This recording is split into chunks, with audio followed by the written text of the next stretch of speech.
Hello friends, Art here, and this is part 2 for track review for season 7 round 6 full speed 2. Oh, too long intro for a very speedy ZSL round. But we start with Mania Valley by Shadow, and I would say in very Shadow style track. The only problem or small issue for me, it was the ice part. It could be tricky, it's always tricky, and all this transition could completely ruin your run, but overall very nice, smooth, except as I said, icy parts. Colorful Valley. The start could be hard for people who not used to do half pipe internal run.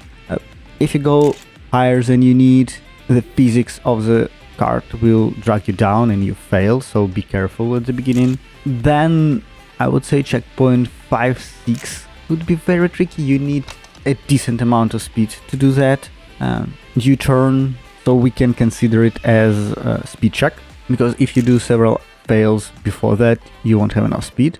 And then I wish I had some sign that tell you that you need to go into the left pipe, because on my first attempt I just go straight and it was a bad decision. And then I would say it's all okay. Another trick at the end, you want to do as less air time as possible to the finish to basically be as straightforward and save couple 10,000 of a second. Dastardly Desert, and this is the first questionable track for me. First of all, as you can see, the first, let's say, 15 seconds you do like before, like below 160. This is the first problem for me, that the big part of the track is just below intended speed. Second problem, this is an open track, so it is a lot of happening. And the third, the most problematic things, is the tumbleweed that create big RNG on this track, which I don't think is in the spirit of ZSL, because it's basically luck. You can have the best run of your life and tumbleweed just ruin it. So yeah, nice design for any time, anywhere. Love this track, but not for ZSL because of big RNG moments. Lost and Mistaken by Just Maki, and yet another very interesting start design. I believe you're forced to do this jump in the way to not use this bump, because it will send you in the air and you will lose time. After that, I would say it's very smooth, nice track with very wide turns, with a lot of half pipe, so you can easily manage your trajectory, your lines. It's very easy to manage until the basically checkpoint 10, where you need to jump with air brake, at least as I did, just because it's help not crash. And this is a perfect track for me because it's pretty easy to manage and finish, but it's will be very hard to find the ideal perfect line to do after time, or even better. So yeah, enjoyable to finish, insanely hard to master. At the Edge of Time. Well, I don't like such type of tracks where you have a lot of jumps, a lot of precise jumps, and because each time, at least for me, I have different speed on all these elements, I'm not so consistent. It's create a big problem for all these jumps. Also, I'd love to see more arrows that will show where you need to jump, where you need to aim, because, well, when you do it in the almost maximum speed, you're not always understand where you are going and where you need to aim for this jump. Checkpoint 7, just cool. I don't know how to do it differently. So yeah, very hard for the jumping track, and I have doubt that a lot of people could do it in 7 minutes if it will be in ZSL.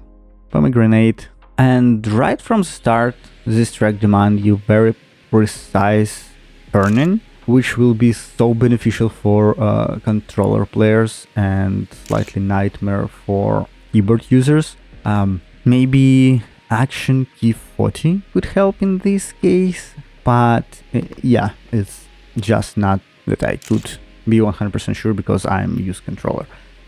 The jump to checkpoint 5, I would say it's quite precise. There is a booster, so it will push you on a specific speed, so you don't need to do any extra movement, extra preservation of the speed. So I would say there are like 1-2 tricks for this track. It's not really hard. Transmutation test track. And this track will require some skill of you. I don't know if at the beginning you need to do inner. It should be beneficial, but it's so small that potential gain could not be so big, especially knowing that everything you can lose afterward. The jump to checkpoint 7, I think it's not really a speed check, because if you not fail previously hard, you will have enough speed to jump even with arms up or without it. So it's pretty doable. All turns are very, very wide. So yeah, it should not be a big problem. Talking about problem, light equals speed. This is as much as I like the idea of this track, the same I don't like the execution. So the beginning, half a second of holding arms up could be correct, could be not. You just use timer for the track. The more precise you will do it, the better. Then the jump to checkpoint 3, I use brakes. I can't manage it without it, but there is a booster, so not a big problem. Then the jump to checkpoint 5, and very, very hard element, especially for me, when you do like one half loop and then you need to do it another with transition to the pipe, where I failed like, I don't know, dozens of times, and I didn't manage this track in like 4 sessions. And at the end, there is a jump to the finish. Depending on your speed, depending on your trajectory, potentially you can completely jump over or try to do this IM, or even if you don't have enough speed, you just can crash there. So I think this is very, very hard track for ZSL, but the idea of these lights and everything is very nice. Full Speed Forest, very wide, nice track. I think the hardest part is like all this transition in the mud or like slippery surfaces, because I don't think it's a wood, like all track is wood, but part of it like wood with mud, and it's create like grip difference. At least I feel it. Maybe I'm wrong, but you need to take it into account, because it not make you crash. It just made you lose a lot of speed, and that's what I really love in such type of track.